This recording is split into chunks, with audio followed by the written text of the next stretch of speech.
This is Kenneth Christopher, Assistant Professor in Medicine at Harvard Medical School. We're going to talk about acid-base disorders and ABGs. I have no financial relationships in terms of a conflict of interest with regard to this presentation. We're going to talk about several things. We're going to talk about acid-base disorders, interpretation of acid-base disorders, talk about the anion gap, the delta ratio, the urine anion gap, and also the osmolar gap. So in terms of acid-base, there's a maintenance of normal pH in the face of the 70 million nanomoles of hydrogen ions that are generated daily. This depends on buffers, on the mechanism for eliminating carbon dioxide through the lungs, and also the ability to eliminate acid in the urine. Let's first talk about metabolic alkalosis. Metabolic alkalosis is common. It's more likely in those who require nasogastric feeding compared to oral feeding. And an inadequate response, an inadequate metabolic response to chronic hypercapnia has been associated with increased mortality. Initiation of metabolic alkalosis is the gain of alkali through an exogenous source, such as sodium bicarbonate fusion or citrate in transfused blood, citrate in pheresis, or also in renal replacement therapy solution, or an endogenous source, such as metabolism of ketoanions to produce bicarb. We can also initiate metabolic alkalosis by the loss of H+ via kidneys, via diuretics, and also through the gut via vomiting and gastric suction. In terms of the maintenance of metabolic alkalosis, chloride depletion results from the loss of gastric acid, diuretic use. This accounts for 90% of clinical cases of metabolic alkalosis. Loop and thiazide diuretics, where urinary chloride losses are greater than urinary bicarb losses.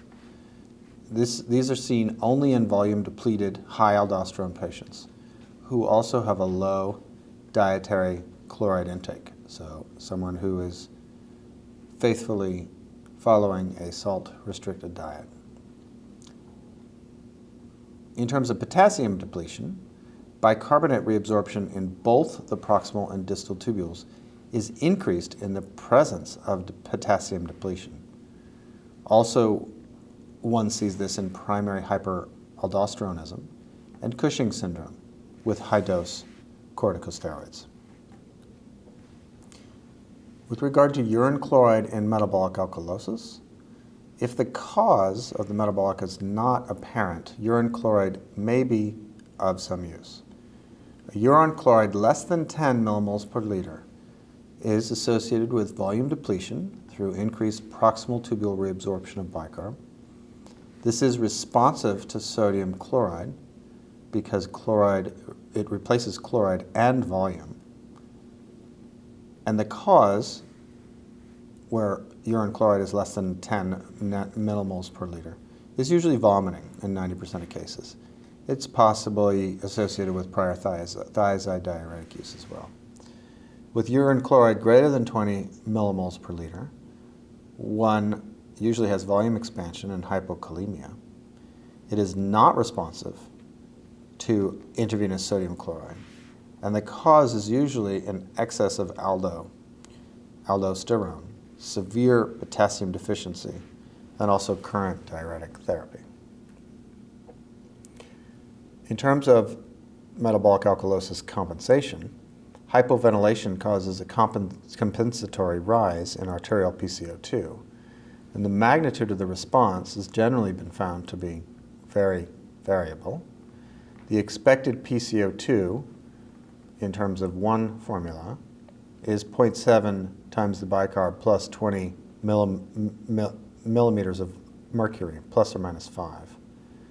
In terms of correcting metabolic alkalosis, one needs to treat the underlying disorder and also replete chloride, potassium, and volume, which will improve renal bicarb excretion. The major effects of metabolic alkalosis: respiratory depression via both central and peripheral chemoreceptors, decrease oxygen delivery to tissues by exerting a vasoconstriction effect and by impairing hemoglobin's ability to release oxygen. Alkalosis-induced tissue hypoxemia that adversely affects cerebral, coronary, and peripheral circulation. And also an inadequate metabolic response to chronic hypercapnia has been associated with increased mortality. In terms of acetazolamide, carbonic anhydrase inhibitors hinder renal acidification, causing the kidney to partially correct a metabolic acidosis. Only rarely does the plasma bicarb concentration return to normal. A potential problem associated with carbonic anhydrase inhibitors in patients with lung disease is a worsening of hypercapnia. And carbonic anhydrase inhibition can prevent red cell uptake of carbon dioxide in peripheral tissues and can prevent carbon dioxide release in the lung. Let's talk about metabolic acidosis. Metabolic acidosis is a disorder that reduces the extracellular bicarbonate concentration. It results in accumulation of excess acids that consume bicarbonate. Generates a high anion gap acidosis because the excess acids contribute an organic anion to the circulation, as well as a hydrogen ion. We also can see this with gastrointestinal or renal loss of bicarbonate salts. This results in a non-gap acidosis. The kidney's role in regulating acid-base balance includes reclaiming filtered bicarb, regeneration of bicarb that's consumed by net acid production. The most important buffer is the NH3 to NH4 plus, or ammonia to ammonium system. This allows for the loss of protons, or the loss of acid in the urine. The rate of NH3 production and excretion can be varied according to the physiologic needs. Increase in urinary NH4 occurs following a meal that includes food that is high in acid. Under normal circumstances, urine excretion of NH4 plus accounts for more than half of the net acid excreted per day. Acidosis and hypokalemia stimulate NH4 excretion. Alkalosis and hyperkalemia decrease NH4 excretion. In terms of non-GAP or hyperchloremic metabolic acidosis, we have renal causes such as renal tubular acidosis or the use of carbonic anhydrase inhibitors. We have GI causes such as severe diarrhea, ureteroenterostomy or obstructed ileal conduits, drainage of pancreatic or biliary secretions, small bowel fistulae, or other causes such as recovery from ketoacidosis or addition of HCl or NH4Cl to intravenous solutions. The urinary anion gap can be useful for non-GAP or hyperchloremic acidosis that is not obvious. Only sodium, potassium, and chloride are commonly measured in urine, so the other charged species are the unmeasured anions, or cations. The urinary anion gap is defined as sodium plus potassium minus chloride. And this urine anion gap provides a rough index of urinary ammonium excretion. With normal kidney function and acidosis, urine NH4Cl should increase, driving the urine anion gap negative. A negative urine anion gap is GI loss of bicarb, usually diarrhea, can be remembered by the mnemonic negative, and a positive urine anion gap is impaired renal distal acidification, most commonly seen in RTA. In terms of the anion gap, anions are associated with endogenous organic acidosis, such as lactate, beta-hydroxybutyrate, and acetoacetate, exogenous poisons, such as formate, glycolate, or salicylate, renal failure, such as sulfates, phosphates, or other anions. Negative charges on plasma albumin are a large component of the unmeasured anions that make up the calculated anion gap. Hypoalbuminemia will lead to an underestimation of the size of the anion gap and potentially to the failure to recognize a clinically important high anion gap acidosis. A corrected anion gap avoids this problem. For every 1 gram per deciliter decrease in serum albumin below 4.4, 2.5 milliequivalents per liter is added to the calculated anion gap. An elevated anion gap always strongly suggests metabolic acidosis. But what does elevated mean? An anion gap of 20 to 30, there is a high chance of metabolic acidosis. And an anion gap greater than 30, metabolic acidosis is certainly present. When the anion gap is 15 to 20, it may be difficult to find an anion gap. An elevated anion gap always strongly suggests a metabolic acidosis, but what does elevated mean? An anion gap of 20 to 30, there's a high chance of metabolic acidosis. An anion gap greater than 30, metabolic acidosis is certainly present. With an anion gap between 15 and 20, it's unclear if a metabolic acidosis is present, but that may be present if the difference between the outpatient anion gap and the current critical illness anion gap is higher than 5 points. In terms of the delta ratio, the delta ratio assessment guidelines in patients with a metabolic acidosis include less than 0.4, hyperchloremic non-gap acidosis is likely present, 0.4 to 0.8, a combined high anion gap and non-gap acidosis is present, a delta ratio of 1 to 2, this is a typical pattern in high anion gap metabolic acidosis, and a delta ratio greater than 2, either a coexisting metabolic alkalosis or a coexisting chronic respiratory acidosis is present. With regard to the delta ratio or the delta-delta, this is an increase in anion gap over a decrease in bicarb. If 1 molecule of metabolic acid is added to the ECF and dissociates, the 1 proton released will be buffered by 1 molecule of bicarb to produce CO2 and water. The net effect will be an increase in unmeasured anions by the 1 acid anion and a decrease in the bicarb by 1. Significant intracellular buffering with extracellular retention of the unmeasured acid anion will cause the value of the delta ratio to be greater than 1 in a high anion gap metabolic acidosis. Let's talk about a delta-delta or delta ratio example. For our purposes, a normal anion gap is 10 and a normal bicarb is 24. If we looked at case 1, an anion gap of 20 is present with a bicarb of 17. If we look at our delta anion gap over our delta bicarb, we get 20 minus our normal anion gap of 10 over our normal bicarb of 24 minus our current bicarb of 17, which is 1.47, which is equivalent to an uncomplicated high anion gap acidosis.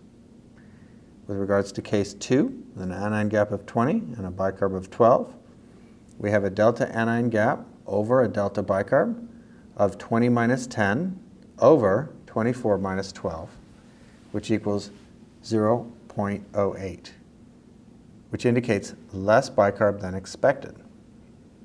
If we have less bicarb than expected, then we have our high anion gap acidosis, because our anion gap is 20, with an additional non-gap acidosis, because we have less bicarb than expected. In case 3, we have an anion gap of 20 and a bicarb of 20. With regards to our delta anion gap over our delta bicarb, we have 20 minus 10 over 24 minus 20.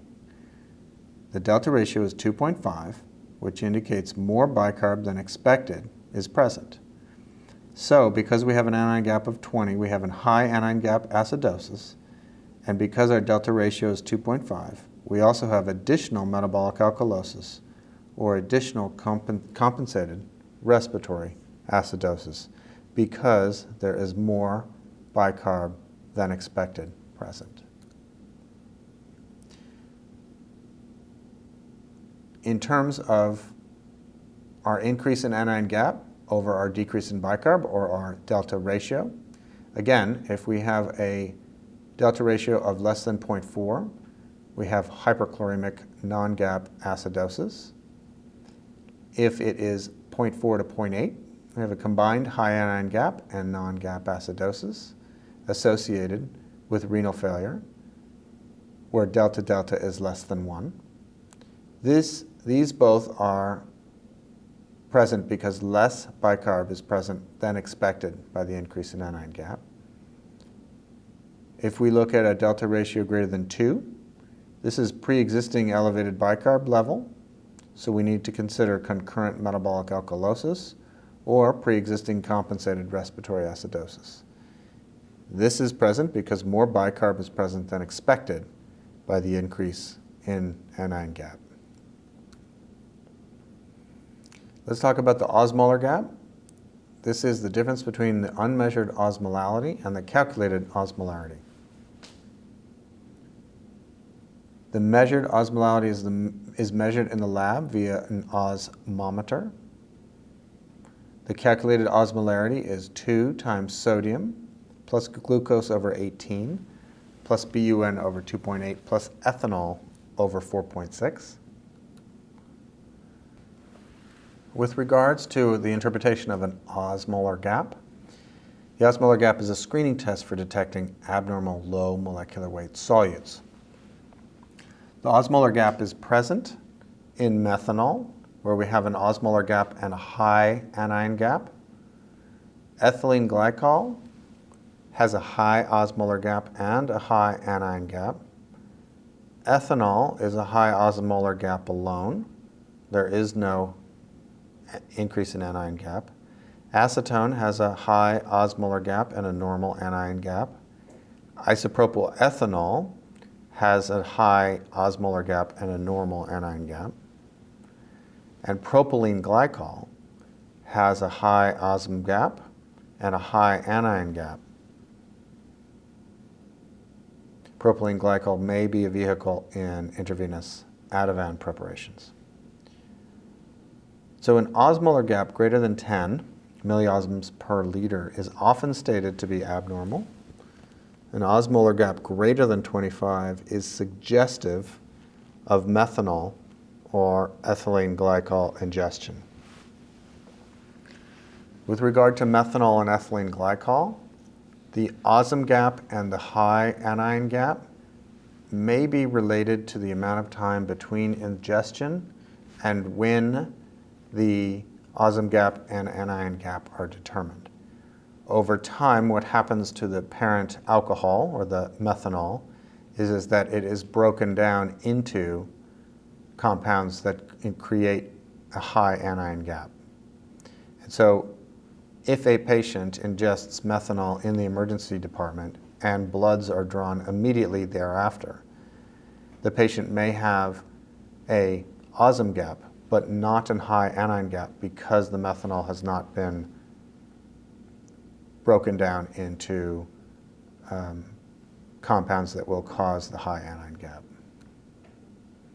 The major effects of metabolic acidosis: respiratory effects such as hyperventilation, compensatory response, a shift in hemoglobin dissociation curve to the right, decreased 2,3 DPG levels in red cells, shifting back to the left, cardiovascular effects such as depression of myocardial contractility, sympathetic overreactivity, resistance to the effects of catecholamines, and peripheral arteriolar vasodilation.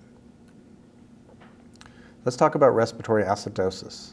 An adult at rest produces 200 milliliters of CO2 per minute.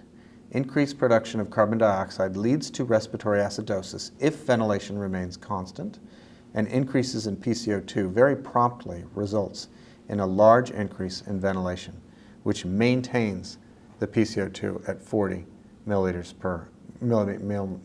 of mercury. With regard to respiratory acidosis, inadequate alveolar ventilation is the most common. This is from central respiratory depression and other CNS problems caused by inadequate mechanical ventilation. Nerve or muscle disorders can contribute. Lung or chest wall defects can contribute.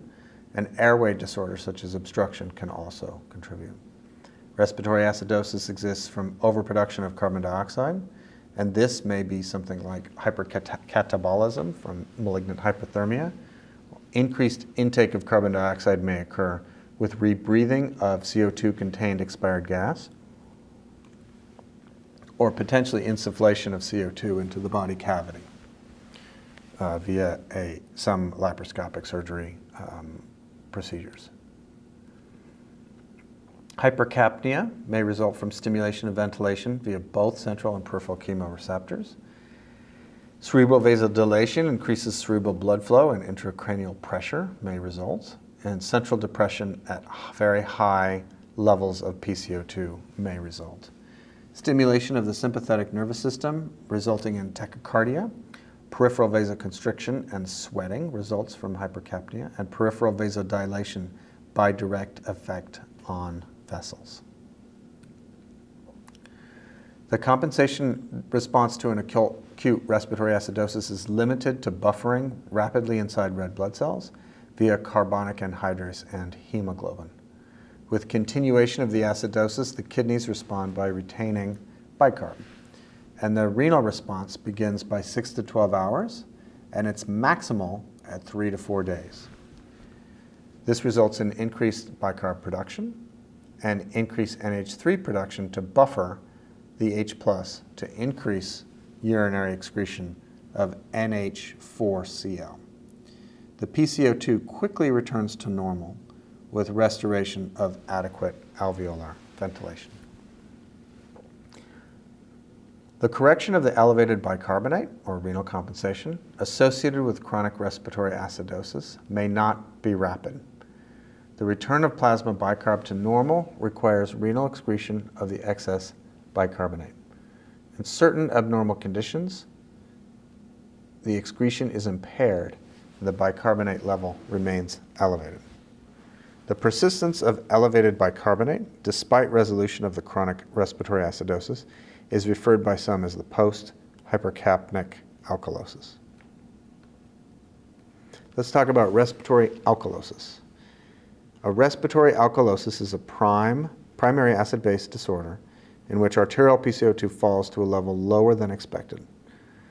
Respiratory alkalosis is due to increased alveolar ventilation. The low arterial PCO2 will be sensed by the central and peripheral chemoreceptors, and the hyperventilation will be inhibited unless the patient's ventilation is controlled. The consequences of respiratory alkalosis include decreased cerebral blood flow, decrease in myocardial contractility, and a shift of the oxygen dissociation curve to the left.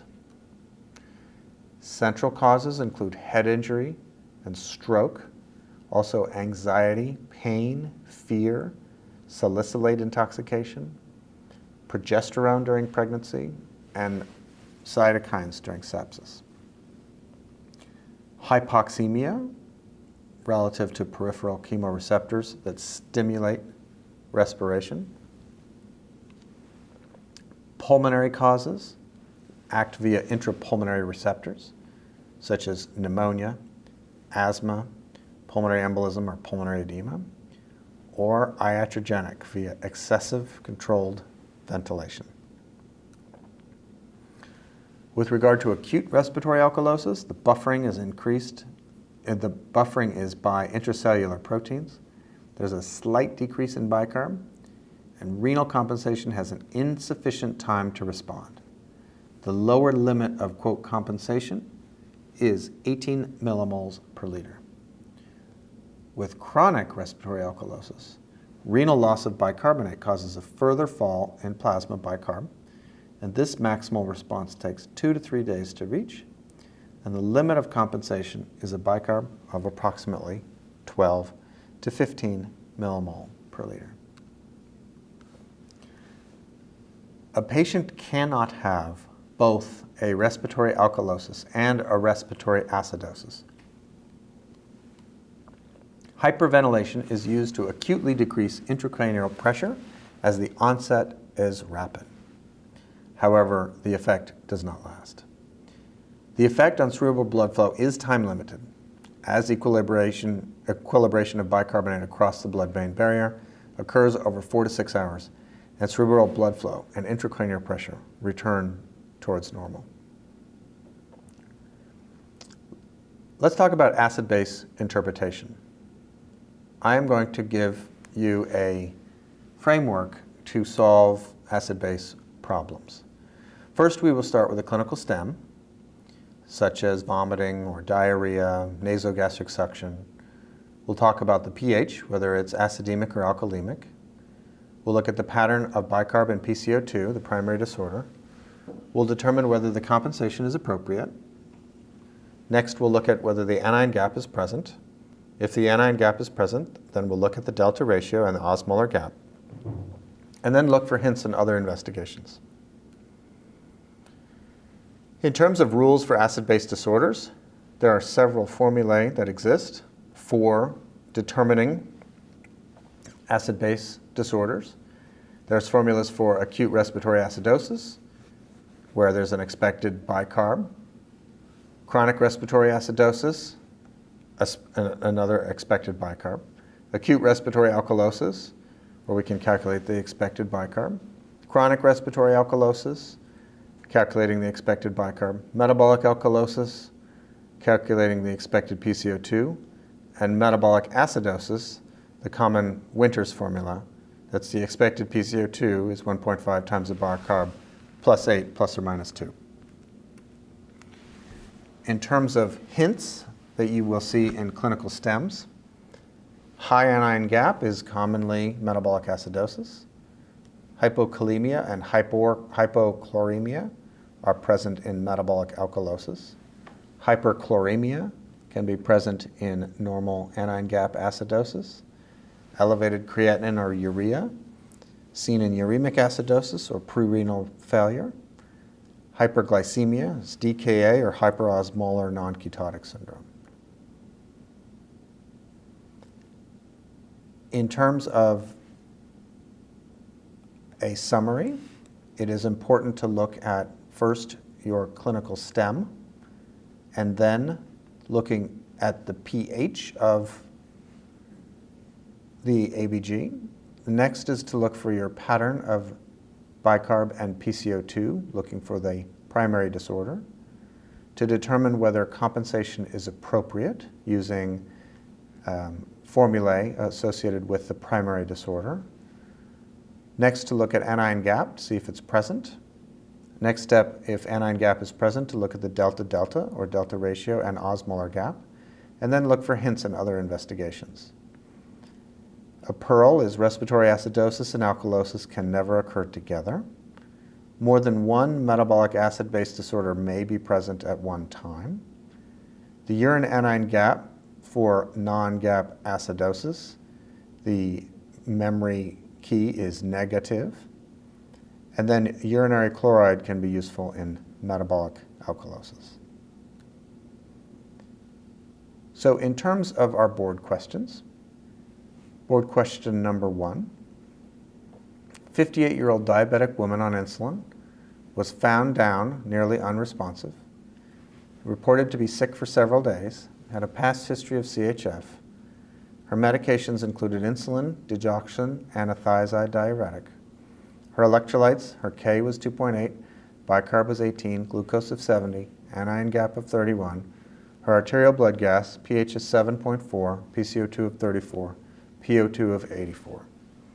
The question is, what is the acid-base disorder present?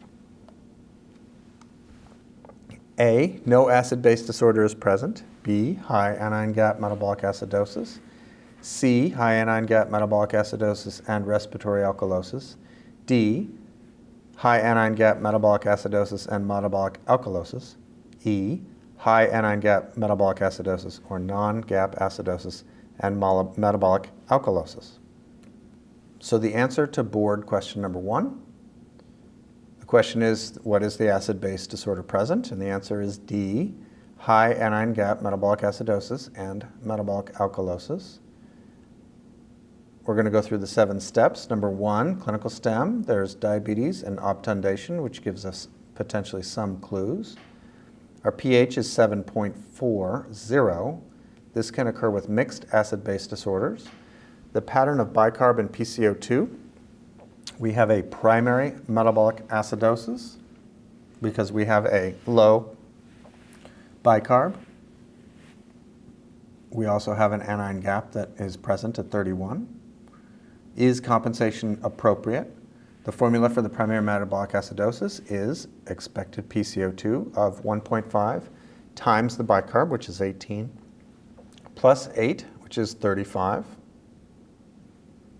with a 35 expected PCO2 and a 34 in the actual PCO2, it appears that compensation is appropriate.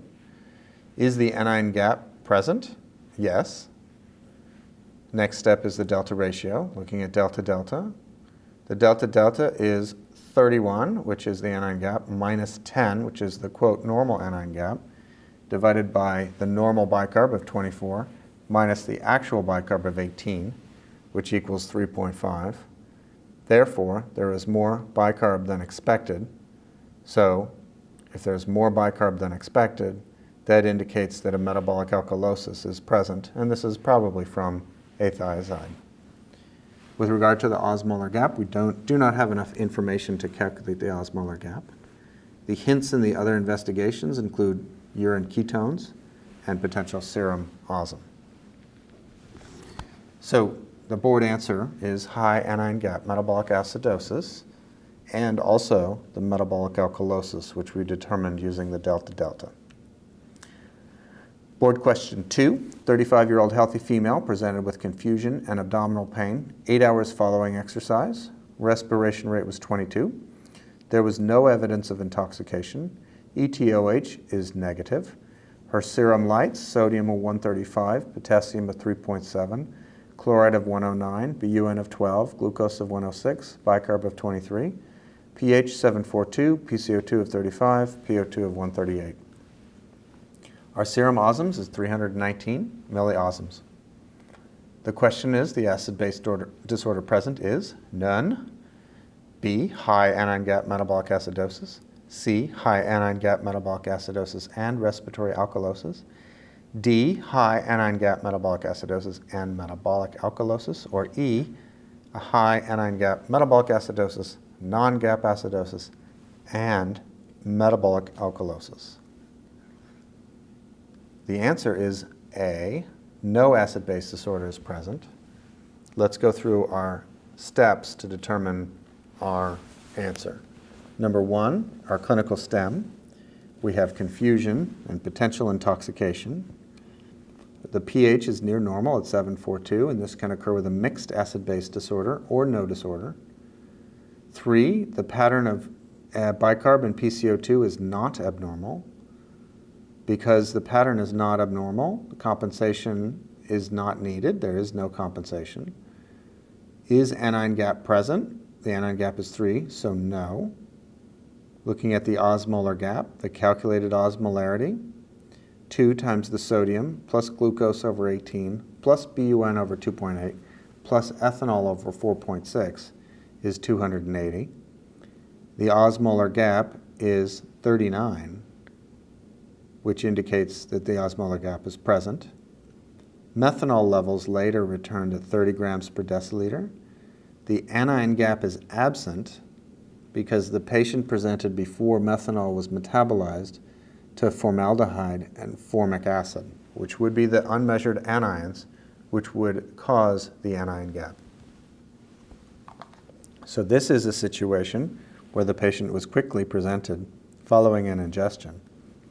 And while the osm gap was present, the anion gap had not become present because there wasn't enough time to metabolize the methanol. Board question number 3. An 82-year-old woman presented with profound weakness and areflexia. PO intake had been poor for a few days. Lights, sodium 146, potassium of 2, chloride of 87, bicarb of 44, urine chloride of 78, pH 758, PCO2 of 49, PO2 was not given. Acid-base disorder present, no acid-base disorder, respiratory alkalosis, high anion gap metabolic acidosis and respiratory alkalosis, chloride responsive metabolic alkalosis, or chloride resistant metabolic alkalosis. Board answer number 3. The acid-base disorder present is chloride-resistant metabolic alkalosis. In terms of the clinical stem, this is not helpful. pH is 758, that's alkalemic. The pattern of bicarb and PCO2 indicate a primary metabolic alkalosis. Is compensation appropriate? The formula for primary metabolic alkalosis is an expected PCO2 of 0.7 times bicarb plus 20, which equals 51. And if we look at our actual PCO2 is 49, and our expected PCO2 is 51, we do have compensation that is appropriate. Is anion gap present? At 15, it's borderline. The hints in other investigations, urine chloride is greater than 20. Severe metabolic alkalosis with life-threatening hyperkalemia is what the patient presents with. And the high urinary chloride suggests a cause in the chloride-resistant group in terms of excess steroids or current diuretic use. Board question 4, 73-year-old man presented with acute on chronic congestive heart failure. Patient was vomiting for 5 days. He stopped taking all his medications. He was tachypnic and uncomfortable on oxygen. His sodium was 128, potassium of 5.2, chloride of 78, bicarb of 20, urea of 50, creatinine of 6, glucose 108, pH of 757, PCO2 22, PO2 of 145. The acid-base disorder present is no acid-base disorder present, respiratory alkalosis, high anion gap metabolic acidosis with non-gap metabolic acidosis and respiratory alkalosis, metabolic alkalosis, or primary respiratory alkalosis with high anion gap metabolic acidosis and metabolic alkalosis. The acid-base disorder that is present is E, primary respiratory alkalosis with high anion gap metabolic acidosis and metabolic alkalosis, so a triple acid-base disorder.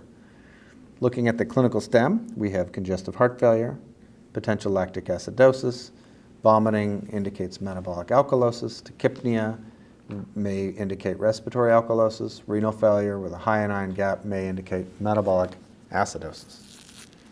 Our pH is 757, which indicates an alkalemia. The pattern of bicarb and PCO2 indicates a primary respiratory alkalosis. Is compensation appropriate?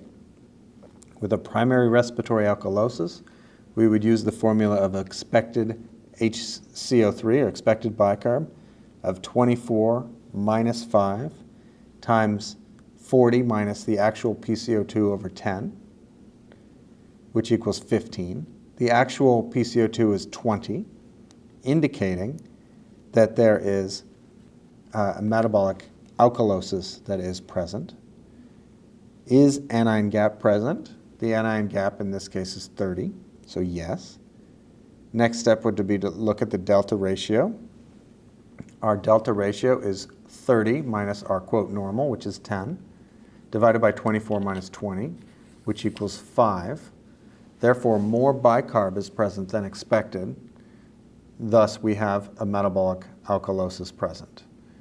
Hints in other investigations are a urinary chloride of greater than 20. So we have a primary respiratory alkalosis with a high anion gap metabolic acidosis and also a metabolic alkalosis. Board question number 5, a 7-year-old male. Patient had cardiac arrest following admission. Resuscitation included intubation and bag ventilation. Blood gas during the code was 6.85 with a PCO2 of 82, PO2 of 214, bicarb of 14, anion gap of 24, and a lactate of 12.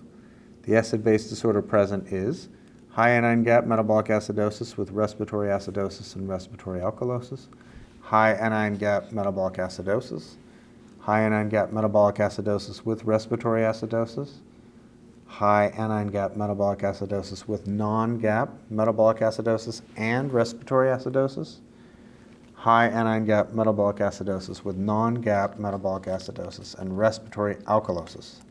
A challenging question for sure. The answer is C, a high anion gap metabolic acidosis with respiratory acidosis. Let's go through our steps to try to figure out this question. So first we start with the clinical stem. We have lactic acidosis. Lactic acidosis present, that's a high anion gap metabolic acidosis. We also have poor ventilation, which might indicate a respiratory acidosis. Our pH is 6.85, which is acidemic. Our pattern of bicarb and PCO2 indicate a primary metabolic acidosis. Question next is compensation appropriate?